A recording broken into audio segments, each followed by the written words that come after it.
Hi, I'm Lionel, this is techloto, and this is my video for the Polar Vantage V and Polar Vantage M firmware update 4.0.11. So the first thing you need to do is connect your Polar Vantage V to your phone, make sure that you've connected it by Bluetooth, and if you're on Android, make sure that your location is also switched on. Just to avoid any issues, if you have another smartwatch like I do, or another fitness watch, something like a Fitbit, make sure that Fitbit's closed, and ideally keep your Fitbit away from your phone and your Polar Vantage V. Also, make sure that your phone and your Polar Vantage V are right next to each other for the duration of the update. The last thing you need to make sure you've done is that you've put your phone and your Polar Vantage V on charge. For some strange reason, they won't allow you to update if you don't do this. I guess because the battery could be low, and it would be damaging to your watch if your phone or your watch died halfway through an update. So once connected, you'll see a prompt on your phone just telling you to update the watch. Click update, and while it's updating, you'll see that it's working on your phone and you'll see the progress on your watch. Just leave your phone and your watch close together. You can walk away while the update's happening.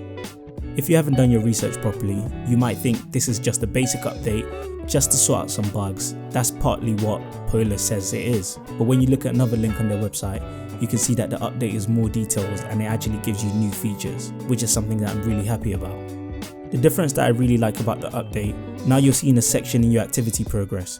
You're not just seeing the progress around the watch, you're actually able to see it broken up into sections. It's really cool and it helps. The navigation stays the same, and it seems like they have fixed some bugs. After using the Polar Vantage V for a few months, I noticed that I was having some issues that perhaps if I was on my heart rate section of the watch and I clicked into it, it would take me to another section. But now when I'm in the heart rate section and I click into it, that's what comes up. When I'm in another section, the activity section, I click into it, that's what comes up. So the watch is very responsive and it's behaving properly, which is something that I'm really happy about. The new thing that they've added is the nightly recharge. It says that you have to wear the watch snugly for 3 days for it to give you information. Now I've had a chance to do this after the update and I have found it really helpful. All it does is it looks at your heart rate while you're sleeping, tracks over 3 days. I've actually found it very useful. I had an intense week of working out last week and it's able to advise you on certain things like how well did you sleep. It doesn't just look at how many hours you've slept, but it also looks at your heart rate during your sleep. So it tries to estimate whether your nervous system is fully recovered. And when it thinks it has, what it tells you is this is a good day to exercise or this is a good day to rest. I found that feature really useful. And again, this goes back to what I've been saying about the Polar Vantage V, where it's looking at your well-being rather than just trying to get you to hit targets every day. There's a little issue that I found with the Polar Vantage V though after the update, and it has been ongoing. So normally you have the different types of exercises that you've loaded onto the watch. You sync it with the app and it should update automatically.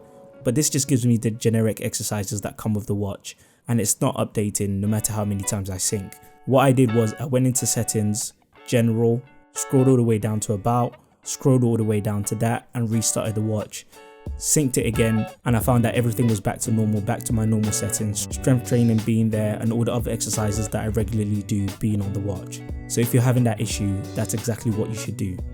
In terms of the zone lock, if someone else can see it, please correct me, but it's just the same thing that I've been seeing. You can see your heart rate zones while you're working out. Apparently the Polar should alert you if you're not within your heart rate zones, but as far as I'm concerned, I can see it on the watch, I can check it while I'm working out, and I regularly do. The Serene Breathing exercise is something that I know I need to make use of. My heart rate is usually very high and I know that I just need to cool down every once in a while. It's definitely worth a try. There's some information about the benefits, but this is something that's been on Fitbit for a long time. So I think it's just that added feature to try and get people to be used to using their watch more regularly and use it for more well-being purposes. What I found really annoying was that there was no direct instruction about how to get to the Serene Breathing. All you need to do is click the bottom left button, scroll down, and you'll be able to see Serene Breathing and you can start. With this update you can also change your GPS settings, which I'm sure many people will find useful. Make use of it as you will. For me, it doesn't really make a difference. I feel like the Polar Vantage V's GPS is already very accurate. Let me know what you think in the comments though. If you'd like me to look into that and do a review on that, let me know. What I found really useful on the update is the new fitness test. Now you can do a proper fitness test without having to wear the heart rate strap around your chest. You can just do it lying down on your bed. If you're moving at all or anything, it'll say that the test has failed. You need to be completely still so it gets your absolute resting heart rate. In my opinion, the best time to do it is when you've just woken up in the morning but you're still a bit sleepy. Put the watch on, do the fitness test, you're already relaxed in your bed anyway. I think that's when you're most likely to get the most accurate results. The new quick settings are also very helpful. It allows you to change your alarm times, put your watch on do not disturb mode, and put your watch on airplane mode. I'm really impressed with this new update from Polar. I'm finding that with this new update, I don't actually need my Fitbit anymore. I usually wear both of them. When I've had to make a choice between which one I'm going to wear, I've picked the Polar Vantage V. With Fitbit now making some of its data premium, in terms of sleep data, Fitbit almost becomes useless to me in comparison to what Polar Vantage V offers.